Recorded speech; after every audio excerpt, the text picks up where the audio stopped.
Hello, welcome to epicspeak. In this video, I'm going to talk about a few common mistakes that learners of the English language make. Mistakes that you probably make while speaking English. So let's get started. Number 1. I've heard a lot of people asking for somebody's name using the phrase, "What's your good name?" This is a result of mother tongue interference wherein we translate the phrase Shubh Naam from Hindi into English as good name. But if you ask this question to a native English speaker, you get him to wonder if he has a bad name as opposed to a good name. For native speakers, it's often a cue to give their name when others introduce themselves. For example, if one says, "Hi, I'm John," the other says, "Pleased to meet you, I'm Kevin." If you want to ask for somebody's name, just stick to "What's your name?" Or if you want to be polite about it, say, "May I know your name, please?" But don't say, "What's your good name?" Error number 2. Using TOO to compliment someone or something. Did you or do you give compliments using sentences like these? "Your voice is too sweet." "My mom cooks too tasty food." "Your baby boy is too cute." "I watched a too good movie yesterday."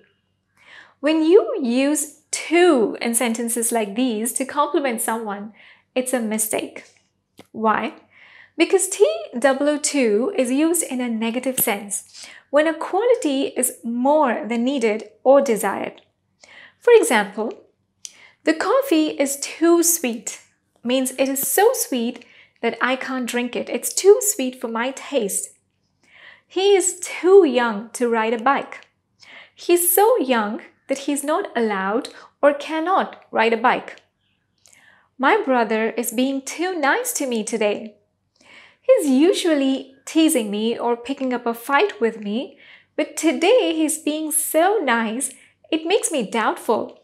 Perhaps he wants something from me, or maybe he's hiding something. If you say, "She's too beautiful," it means that she's so beautiful that you can't bear to look at her. So if you want to pay compliments, use very or really instead of too. You can also use so. For example, "She's really beautiful," or "It's a really good deal." "You did so well." "His performance was very good." There is an exception though. Although technically it's not a compliment, you can say "You're too kind" to politely thank someone. But if you say "Rahul is too kind," it could also mean that you think he's kinder than he should be. He's so kind that people take advantage of him. But "you're too kind" is a perfectly acceptable way to thank someone. The next mistake is using the word backside as a preposition of place. For example, "My office is on the backside of Axis Bank." Or, "There is a big tree in the backside of our house." These sentences are wrong. The word you should use is behind. "My house is behind the bank." Or, "There is a big tree behind our house." Backside refers to a part of the human anatomy. You sit on your backside. So you can use it in sentences like, "The man swatted the little boy's backside playfully." Or, "She twisted her ankle and landed on her backside." "The doctor stuck the needle in his backside." But to give directions, use behind. Another mistake is when you use one of followed by a singular noun. For example, and I've heard this so many times, "He is one of my friends." "It's one of my favorite book." When you say one of, you're choosing one from a bunch of other things. So it should be followed by a plural noun or a plural noun phrase. The right way to say these sentences is, "He is one of my friends." "It is one of my favorite books."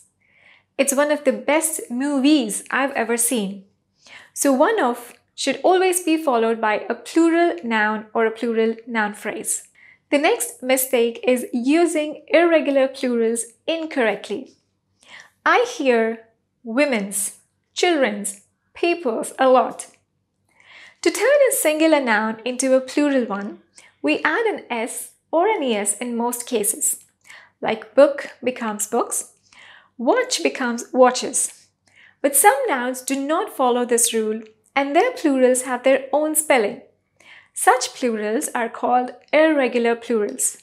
For example, plural of a child is children and plural of a woman is women. So it's wrong to use an s with irregular plurals because they are already in a plural form. Even intermediate learners falter when it comes to using plurals of compound nouns. I hear passerbys, daughter-in-laws and sister-in-laws a lot. The correct plural forms are passers-by, daughters-in-law and sisters-in-law. The next common mistake is using the verb having to indicate possession. Like in these sentences, I'm having 2 brothers or I'm having a car. Having is used in the sense of consuming, like eating or drinking. So you can say I'm having breakfast, which means I'm eating breakfast, or I'm having a smoothie, which means I'm drinking a smoothie. But if you say I'm having 2 brothers, it means you're a troll and you're eating 2 brothers, which is not very cool. So just say I have 2 brothers or I have a sister. To indicate possession or ownership, you use have. I have a car. Another common mistake that learners make is using the same tag for all statements when they have to use a question tag. I hear this so many times, too many times.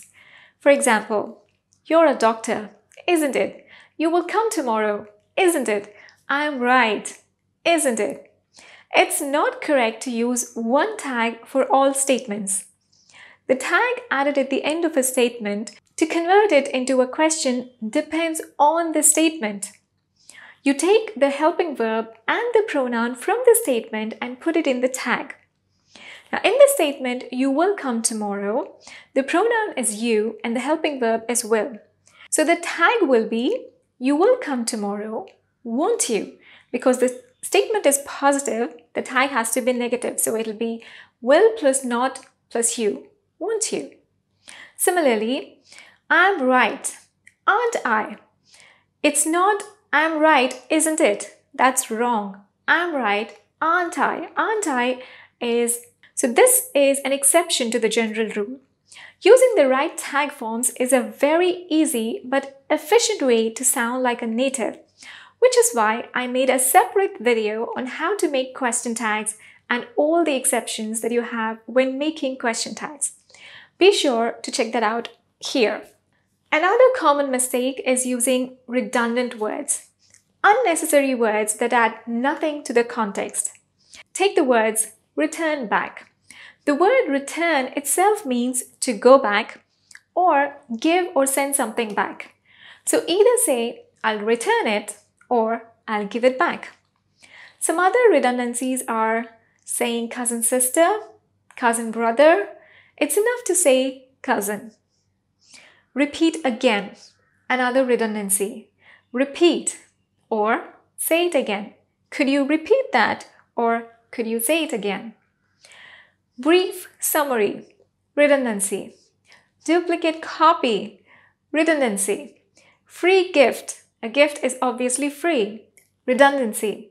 Saying I like green color, blue color or whatever color is a redundancy. You should say I like green or blue is my favorite color.